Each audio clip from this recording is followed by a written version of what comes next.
Hello everyone, আসসালামু আলাইকুম। Welcome Sadia কিচেনে। আজকে আমি আপনাদের সাথে শেয়ার করব বেগুন ভাজি। খুব সহজ একটা রেসিপি আর কমন একটা খাবার, আমরা সবাই পছন্দ করি আর খুব অল্প সময়ে ঝটপট আমরা এই বেগুন ভাজিটা করে নিতে পারি। তো এই রেসিপিটা করার জন্য আমি প্রথমে বেগুনটা পাতলা করে কেটে নিয়েছি। দেখেন আমি কতটা পাতলা করে কেটে নিয়েছি। তো চলুন না, এখন আমি এই বেগুনটা কিভাবে ভাজি করেছি সেটা শেয়ার করব। যদিও খুব কমন একটা খাবার আর খুব পছন্দের, তো আসলে নতুনদের জন্য আমার এটা দেওয়া। অনেকেই এটাও হচ্ছে কিভাবে খুব দ্রুত সময়ে তাড়াতাড়ি করবেন এটা জানেন না। তো আমি তাদের জন্যই আসলে হেল্প হবে সেটা ভেবেই আজকে এই ভিডিওটা আমার বানানো। তো এখানে আমি লবণ, হলুদ আর মরিচ দিয়ে দিয়েছি। দিয়ে আমি বেগুনটা লবণ, হলুদ, মরিচটাতে মিশিয়ে নিচ্ছি। খুবই কিন্তু দ্রুত সময়ে করা যায়, অল্প সময় লাগে, আবার খেতেও যে খারাপ তা না, খেতেও অনেক মজা, সবার পছন্দের একটা খাবার।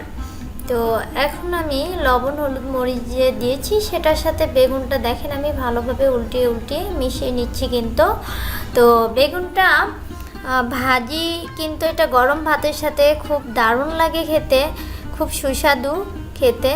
তো চলুন এখন আমি দেখিয়ে দেই কিভাবে বেগুনটা ভাজি করে নিছি আর খুব দ্রুত সময়ে। আমি এখানে একটা ফ্রাই প্যান বসিয়ে দিয়েছি যাতে সবগুলো বেগুন আমি একসাথে দিতে পারি, আর এতে আমার সময়টাও অনেকটা কম লাগবে। তো এখন আমি এখানে তেল দিয়ে দিয়েছি, তেলটা গরম হয়ে আসছে। এ পর্যায়ে কিন্তু আমি বেগুনগুলো দিয়ে দিচ্ছি। খুব কমন খাবার হলেও সবার পছন্দের একটা খাবার, আর আমাদের বাঙালিদের তো কথাই নাই, সবাই পছন্দ করে। তো যা হোক, এখন দেখেন আমি বেগুনটা দিয়ে দিয়েছি। আমি কিন্তু একটা প্যানে সবগুলোই দিয়ে দিচ্ছি, কারণ এই কড়াইটা আমার একটু বড়। তো আপনারা আপনাদের ইচ্ছা মতো আপনাদের কড়াই দিতে পারেন। তো আমি যেহেতু সবগুলো একসাথে দিব, আমার সময়টা কম, আমি তাড়াতাড়ি ভেজে নিব। তো এখন আমি বেগুনগুলো উল্টিয়ে দিচ্ছি। আমি এটা একদম কড়া করে না, হালকা ব্রাউন করে ভেজে নিব, আবার একদম যেন পুড়ে না যায় এরকম। তো সবাই যেভাবে খেতে পছন্দ করে সেভাবে ভেজে নেবেন। তো দেখেন আমার কিন্তু বেগুনটা এক পাশটাই হয়ে গেছে, প্রায় আমি আরেকটু ভেজে নিব। তো ভিডিওটা কেমন লাগলো সবাই শেয়ার কমেন্ট করে জানাবেন, আর লাইক শেয়ার কমেন্ট করে আমাদের পাশে থাকবেন, সাবস্ক্রাইব করবেন, ফলো দিবেন। তো দেখুন আমি বেগুনটা কিন্তু আবার উল্টিয়ে নিচ্ছি।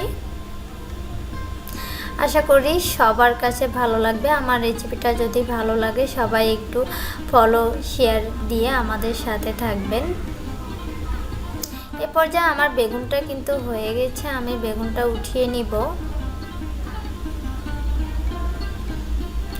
এটা আপনারা এত দ্রুত এই রেসিপিটা করা যায়, আসলে অনেক সময় দেখা যাচ্ছে ঘরে ওইভাবে তেমন কিছু নাই, ঝটপট করে আপনারা চাইলে বানিয়ে নিতে পারেন এই বেগুন ভাজিটা।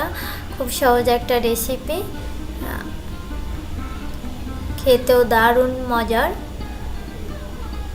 তো ভিডিওটা কেমন লাগলো ফ্রেন্ডস সবাই জানাবেন, আর ফলো শেয়ার দিয়ে